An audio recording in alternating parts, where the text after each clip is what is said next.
Welcome to a journey, and today's journey is a transformative force in the world of leadership and personal development.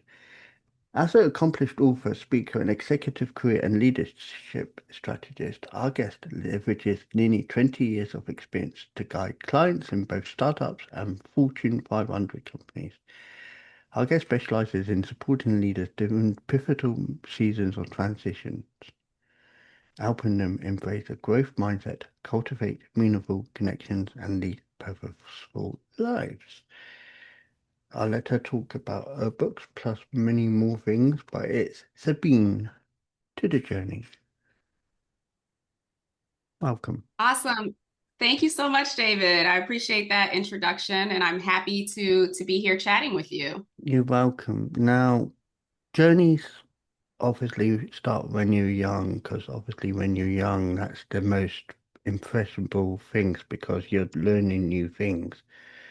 But what was it that stuck out for you when you was younger? If you remember that, what was your earliest memories? Yeah, that's a really great question. So my journey is literally a physical journey. I was born in Haiti and I migrated to the US just shy of 4 years old.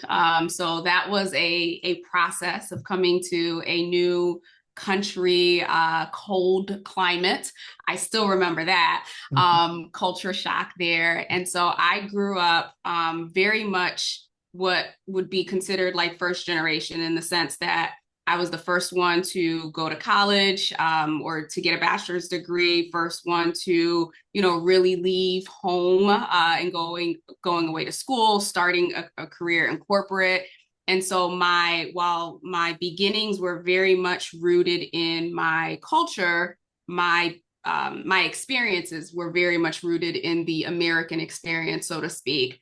And I found myself in corporate America where I thought, okay, this is it, right? This is that I'm in boardrooms, I'm wearing dresses and all these things. And I found myself thinking that I was going to climb the corporate ladder. I really wanted to be an executive level person. I was driven. I was type A, high achiever. If you've ever grown up in an immigrant household, you know that the expectations are like 50 times what they should be.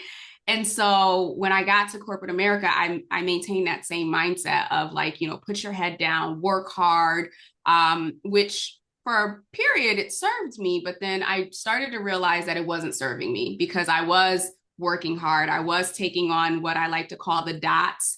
And dots are development opportunities that suck. So that's when you get voluntold or you take on the projects that no one else wants to take on because I thought that that would get me seen and that would get me the recognition. It didn't.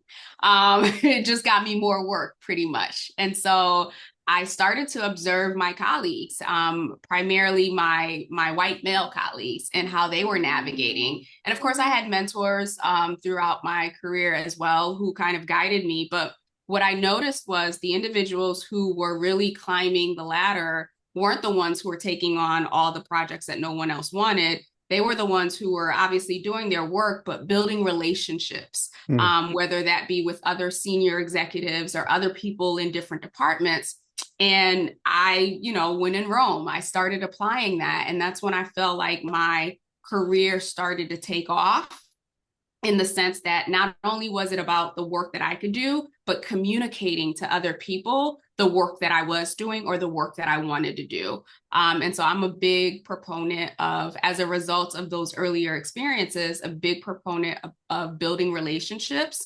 We call it networking. I know for some people, networking is a four-letter word, but really cultivating those relationships, building your social capital, because whether you're in corporate or you're an entrepreneur, the language of business is relationships. And so I learned that very early on, to the point I got to in my career where I thought I had reached, the highlight of what was supposed to be the highlight of my career, only to realize that it wasn't what I wanted to do. And it certainly wasn't what I wanted to do for the next 30 years of my career. Mm. And so that led me to a moment of taking a step back and assessing my journey up until that point, and then deciding to step out into entrepreneurship which I have been for the last, it'll be 7 years as of the time of this recording, July of 2025. In which now I support leaders, I support organizations and teams in really not just, typical leadership development, competency building, all those things, but getting to the core of who they are, getting to the core of their values, and then identifying how they leverage that in the space that they're in, whether that's entrepreneurship or in corporate environments. Yeah, and you talk about networking because I've been part of, several network circles over the years. And it takes one person, one little grain of whatever, mustard seed, for example. And it takes one person to make a bigger picture for everything. And I just like that about networking because it takes, like I said, one company goes to another company, goes to another company, and before you know it, you've grown so much. Mm-hmm. But the validation, when you are trying to validate yourself, can be difficult, and you do feel isolated, especially if you're in a big room and there's many stronger heads than you. You feel very isolated. Absolutely. Absolutely. I feel like networking is a skill and an art in many ways. Only in the sense of, you once you get past your nerves of like, what do I look like? Back in the day, especially when we were, I guess it's back in the day is now present day. But you'd go to these networking events, like you have your glass of wine or your beverage, and you have your, cheese and crackers in one Hmm. hand, and right as you're about to like put something in your mouth, someone walks up with like, "Hey, what do you do?" And then you're in this moment of being on the spot. And so I've learned to navigate those rooms. I think now since the pandemic, that type of networking isn't as prevalent. I think as a society, at least here, we've learned or identified that it's about building relationships and a little less transactional. I've never liked that. Oh, okay, I'm going to go in, get as many business cards as I, can, or get as many or give as many business cards, and then nothing happens. What I found in these last few years is that people are craving connection, they're craving community. So the conversations are a lot more they're a lot more robust and lead to more one-on-one. So you'll go to a large networking event, connect with one or two people, and then take that to like a virtual coffee or in-person coffee. And that has seemed to be I guess, a better strategy for me. And as I'm sure most people.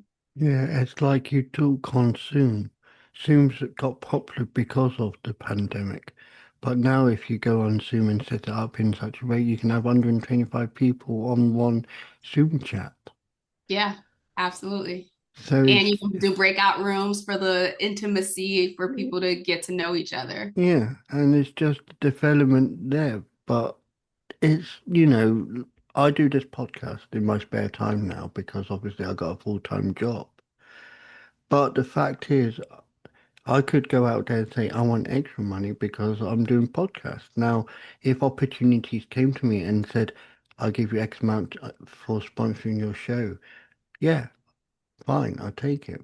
But it's not about monetary gain when you do things like podcasting, when you doing, meetups with people to say networking because it's about saying David does Journey podcast. You do your, what you do. It's not about that. Yes, I give the opportunity to promote yourself for free. That's part of the deal because you want to get your name out there. Yeah. And I think podcasting is an amazing networking tool. Mm, Most people don't see it as a networking tool, but you're on the other side of the world right mm, now, right? And look how this show has allowed us to connect. We're mm, learning more about each other, as with all of the guests that you've brought on. So I think it's about how we look at what networking is. If we're still confined to those old school definitions of it, then mm, we miss out on the opportunity. I hosted a podcast for about 3 years. It's on pause now. And the people that I met, like I've been able to stay in relationship with them simply because I know they're podcasters. I know they're looking for guests. And when I had guests, if I thought that they made sense, I could then connect them. So it just becomes this circular thing of building relationships and supporting each other even as something that you would just be like, oh, it's a podcast. It's not a networking event. It's not a BNI. It's not one of those, which is completely fine. We can network in whatever or build relationships in any capacity. And it's like, this is just a one-on-one now, but if I wanted to, yeah, I could share the link, I could get people coming in. But I feel like if it's a one-on-one, it brings back a certain closeness that you are adapting to that person alone. Because if you got 10 other people, I'm not saying this is wrong or right, but if you got 10 other people and you've got those 10 other people coming in, it detracts away from the original purpose. Mm-hmm. Agreed. So going into the present, and obviously I see your bio and it's talking about you being an accomplished author of influential works. Do you feel like your writing is out to people in helping them develop themselves further? I would like to think so. No, Or else I'm but from the reviews you've been reading.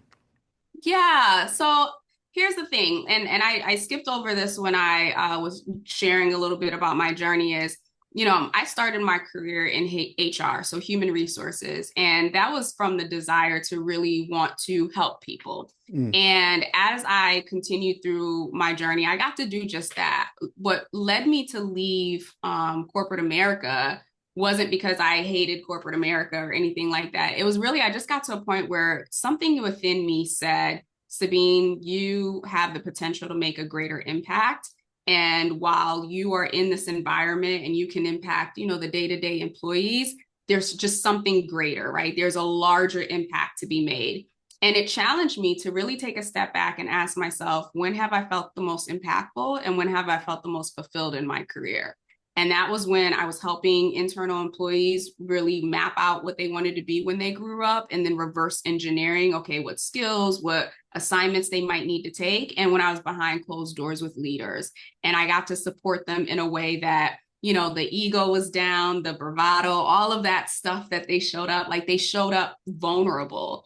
And so for me, being able to see that impact on the one-on-ones that I was having within the corporate environment that I was in, I was just like, oh, what if I took this and did this on a broader scale? At the time, I didn't know what that meant, because everybody was just like, oh yeah, start a business, start a business, start a business. But for me, the driving force has always been to help people be the best and highest versions of themselves. As cheesy as that sounds, just because I believe that we all come into this world with an amazing purpose and an amazing mission. And the journey of life is to discover what that is. I think there's that saying that says, there are two dates, two very important dates that we have, right? mm, The day that we're born and then the date that we find out why. And so I always felt this tug that part of my mission is to help people find that why and then create the strategy and the steps to help them get there. So I say all that to say, being in business now for the last almost 7 years, that's what I've been able to do. While I work with individuals primarily who are in the corporate space, I do work with some individuals who are in the entrepreneurial space. The mindset is always the same. Like, I want to do more. I want to, live a fulfilled life. And part of that fulfilled life is in aligning who they are with what they're doing. And I like to believe I've been successful in doing that and want to continue to do that because I feel like that's my gift to the world. yeah, and you touch upon it in such a way, the way I see it, when I was growing up. And it was the way I was taught. It's like, where do you see yourself in a year's time? Where do you see yourself in 5 years' time? Do you ever get people asking you that sort of question? It's like, can you help me find out where I will be in a year's time, 5 years' time, 10 years' time? Yeah, funny, I was a recruiter for at least a good 10 years of my corporate career. And I used to ask people that question all the time, right? Like I meet them for the very first time, other than their resume, maybe a phone screen. And here I am sitting across from them in 30 minutes and saying, okay, where do you see yourself in the next 5 years to assess whether or not that fit within the organization? Fast forward to who I am now, I don't ask that question anymore, or I don't expect people to have that figured out. only because I've lived enough, right? Like, so maturity teaches you we're not in control. We don't know where we'll be in 5 years. Now, that doesn't take away from the fact that you should have a goal that you're working towards. I wholeheartedly believe in that. But I think even the thought of like, where will you be in 5 years, or where could you be in 5 years, is too much of a burden that we put on ourselves, and that level of expectation just isn't fair. Mm. I've narrowed it down to 12 to 18 months. Where would you like to be? And then let's break that down in 90-day increments. Why 90 days? Because it takes 90 days. They usually say it takes 21 days to build a new habit. It takes 21 days to build a new habit, but it takes 90 days for that habit to be part of your lifestyle. So anything that someone wants to accomplish when they come to me, okay, we're going to look at this 12 to 18 months, but we're going to break it down even further to these 90-day increments, because most people can commit to at least 90 days of doing something consistently or focusing on something consistently. And then as they do that, then they build. So when the 12 to 18 months comes around, it's like, oh, okay, that was quick. We've accomplished all the stuff. But when you say 5 years, that's so overwhelming, and so much can happen in that time frame, which is why people don't drive towards those goals, because that's such a long period of time. Yeah, it's like another goal what I always learned when I was in school myself. They always told me about climbing the steps of success, and every time Mm-hmm. I did something wrong and I was not, bad, they always said you cut away those steps and it'd be difficult for you to overcome. Now, I did overcome school. I faced the challenges, don't get me wrong. But it was just those levels where I knew I failed on certain things and I thought I was never going to make it. Mm-hmm. Yeah.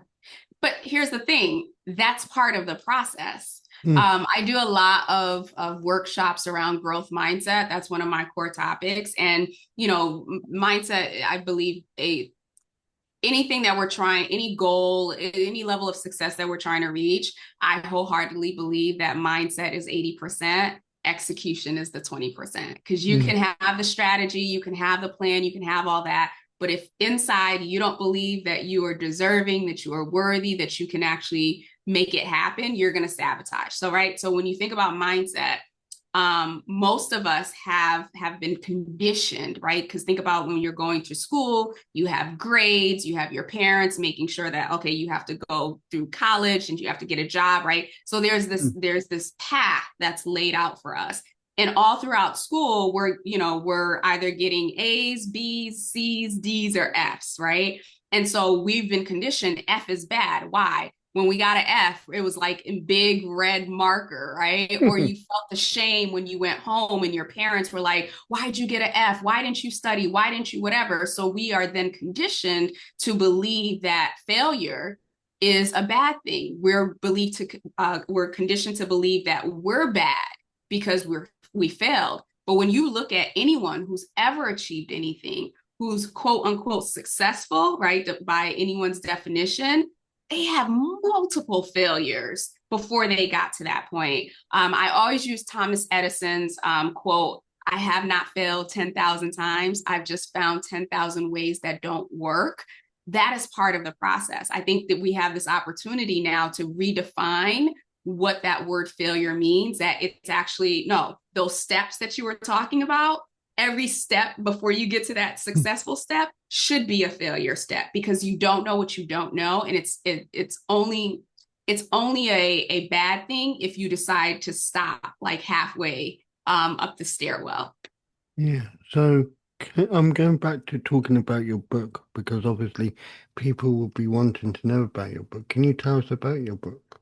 Yeah, so there are two. The first one, Transform the Journey to Becoming, is actually what I wrote when I first left corporate America. So I'll give you a little background. The process of leaving corporate America to starting a business, and the identity shift that I had to experience was not anything that anyone told me. None of the marketers are talking about that, rightfully so, because no one would leave their jobs if they knew that. And so I had started to write the book. I had the outline. It was all about the transition from corporate to entrepreneurship and how to build your exit strategy. And I remember hearing this voice say that you have to write the other book.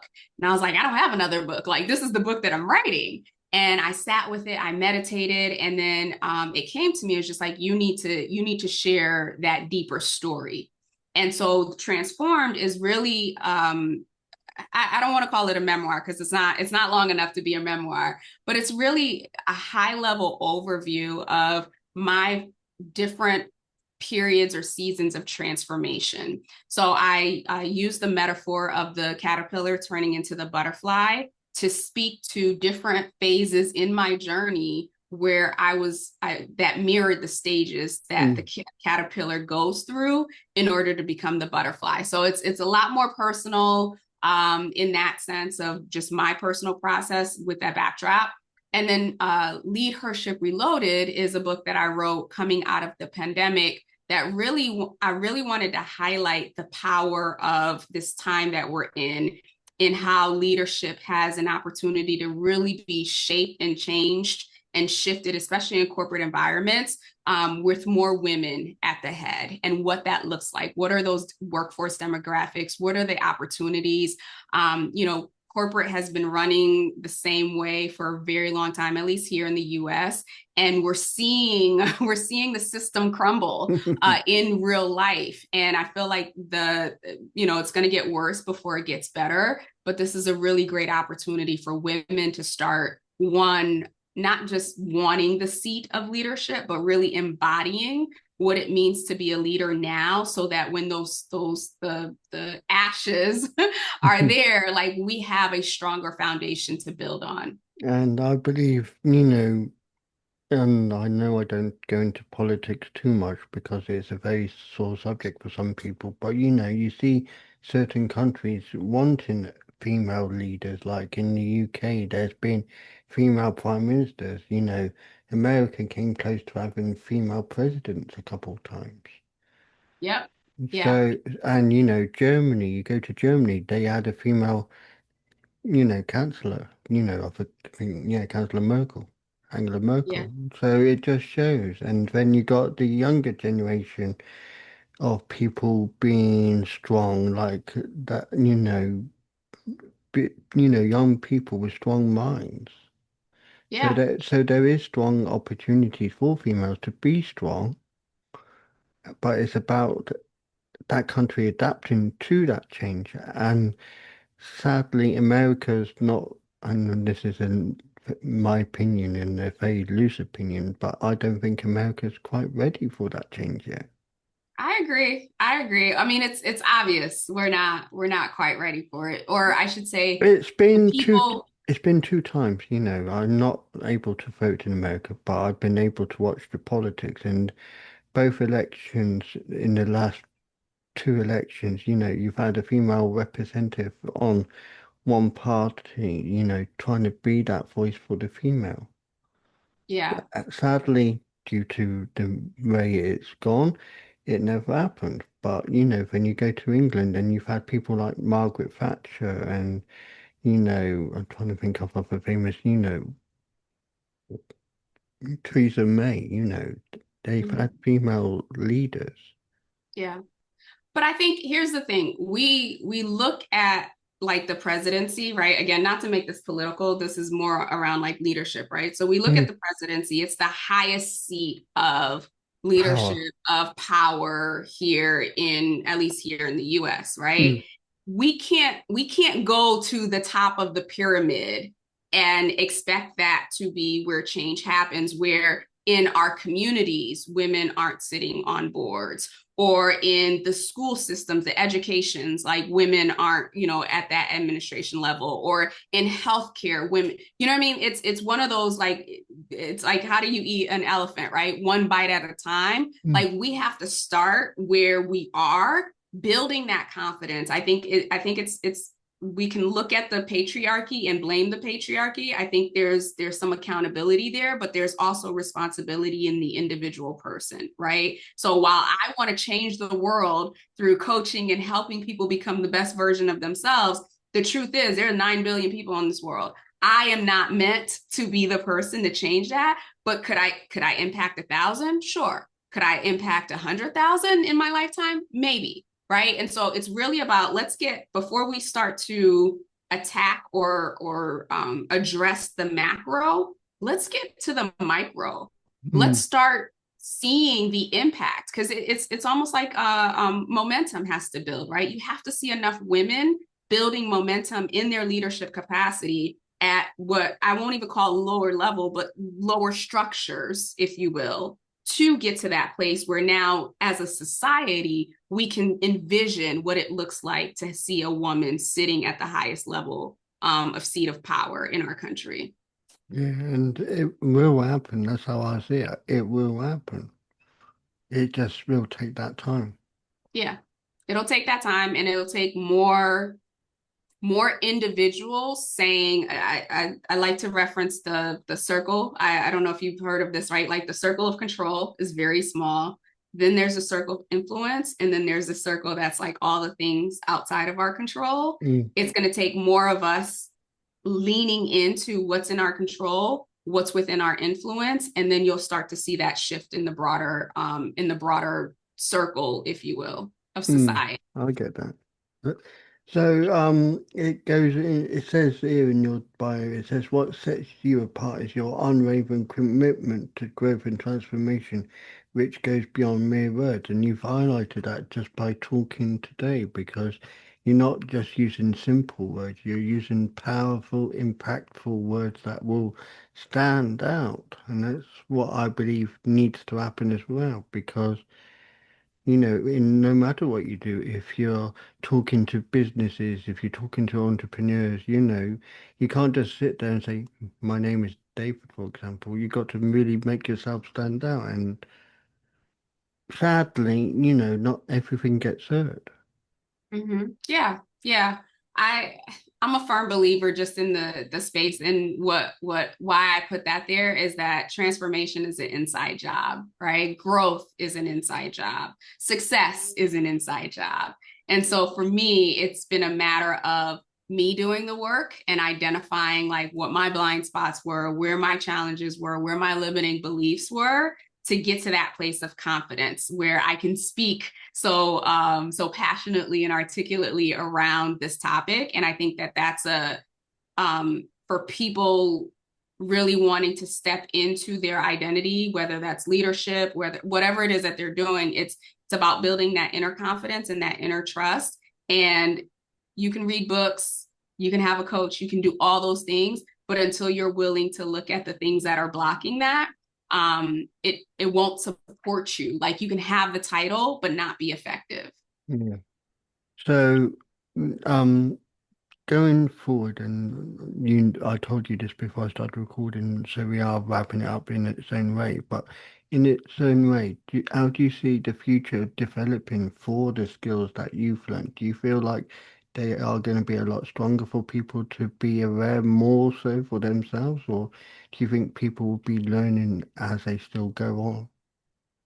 Yes, I think in the future it's going to be more beneficial for a couple different reasons, right? And I'll use this from the perspective of obviously US based and just the organizations and workforce. When you look at what's happening in the workforce or in society in general, right? So we have boomers who are about 20% of the population. And by 2030, they're expected to be, for the most part, outside of the workforce. And then you have the Gen Xers and the millennials who make about 70%. And then you have Gen Z who are entering the workforce and have been entering the workforce for the last 2 or 3 years. They're about 5% or maybe a little bit more than that now of the workforce. And their expectations in like what their company, like the alignment between their values is like nothing that we've seen in the previous generations, right? Mm, They are literally the disruptors of the traditional corporate environment. And they are so emotionally aware and emotionally in tune. It's requiring leaders, even the baby boomers, to show up differently. Where, in the past, the top leadership competencies were around, business acumen and executive presence and stuff like that. We've seen empathy, we've seen compassion, we've seen communication, we've seen some of these what they called soft skills rise to the surface because we need more human connection. Like the generations that are coming up are saying we need to make this human again, and that's requiring people to shift. So I absolutely see this being an ongoing thing, and to introduce even the introduction of AI, right? We have gotten so, as a society, right, gotten so far away from human connection. Now that we have these tools and this technology, we can't let tools and technology replace what is, I think, like the beauty of the human experience, which Mm. is that connection to one another. So I definitely see leaders having to shift the way that they are, not just for the role or for the job or for the business, but for the literally for the continuation of humanity as we've known it. Yeah. So, office, your books are on Amazon, I believe, and other bookstores, or is it just Amazon? Yeah, they're available on Amazon, both of Okay, them. okay. Now make sure they are linked in the description beneath the afterwards. But to conclude, is there any way people can get hold of you if they want to reach out and ask you more?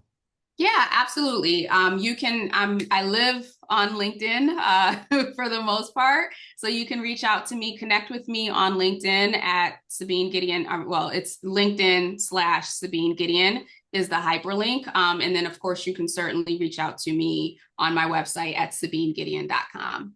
Okay, and the last ultimate question.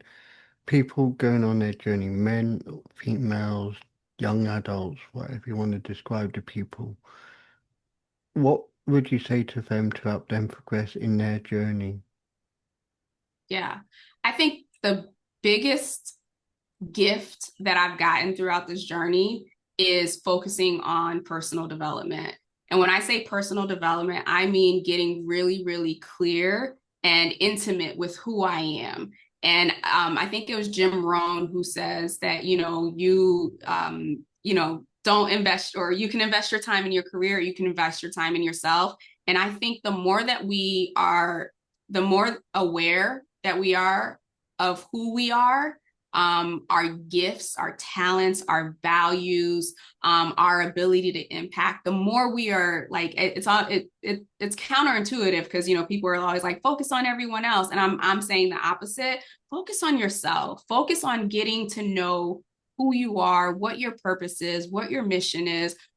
Anchor in your values. I think when we know who we are, then it makes it so much easier for us to recognize the gifts, the talents, the values in other people. And that becomes an easier connecting point. So if you're on your journey, wherever you are on your journey, even if you have professional aspirations, that's great. But please align that with the person that you're becoming, because we've seen it too. I've experienced it and I've seen it too often where people are driving towards a particular goal for external achievement and external reward, and they lose themselves in the process. And I think the most impactful people are the ones who are solid in who they are and what they bring to the table. And so whatever it is that they do is just amplified and so much more of a gift to the world.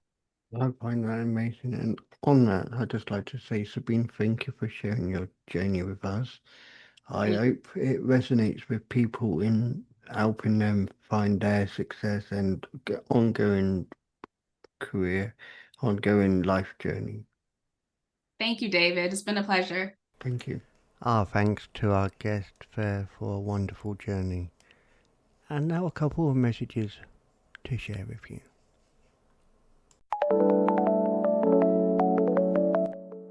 Hello, I am Amy Harrison. I'm the author of the book Feline Warrior Part 1 and Part 2, a fictional story that is written in a poetic format that is based on real-life events that could happen to anyone and intended only for relatable purposes. This story claws into Catgirl's past abuse. Catgirl is human and part feline, but truly a warrior who can handle anything because she is strong and fierce. She has been taken advantage of for far too long. Join her on her journey as she reaches freedom. Here are some poems from Feline Warrior. Tears flow. I no longer know what to do. I am no longer who I once was, and it is because I made a choice to use my voice. And that is okay, because what I had to say was true, unlike me and you. Now I see. I am free. I am me. I am Catgirl. Ultimately, be you. Always stay true. Do what you want to do, because every day is made new. If you want to read more, visit the link in the description. Meow at you later. Music by Erica R. from Pixar Bay. By Tim Parsons. The narrator is Kate Barton. Director and producer, Darren Street. Tim Parsons would like to thank family and friends for their support with the paramedic Chris venture. The series is dedicated to the memory of his father, Reverend David Parsons. Copyright Tim Parsons 2020, all rights reserved. Unauthorized use, copying or sharing of this audiobook is strictly prohibited. This has been a Voice Reel studio production for Tim Parsons. Oh, good afternoon, everyone. I've just been listening to the Paramedic Chris children's books on audio again, and I just love it because they've given a tribute in one of them to my dad as well, who passed away a few years ago. I love audio books, and it's great to walk around, and it's great to sit at the computer, if you're out jogging or wherever, to listen to them as well. All 4 of the Paramedic Chris children's books are available on audio book from Amazon. Go and take a listen to them. You won't be disappointed. You'll hear what happens when a community pulls together and supports one another.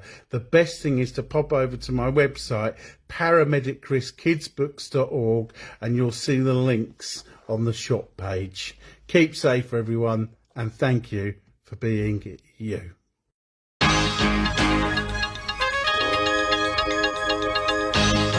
The Journey podcast explores stories of personal growth, challenges, and life-changing moments. Each episode dives into unique experiences, offering insights and inspiration for listeners navigating their own paths. I believe everyone has a story worth sharing. If you'd like to share your journey with David and others, email your story to wisewords1983@reborn.com, and it may be featured in a future episode.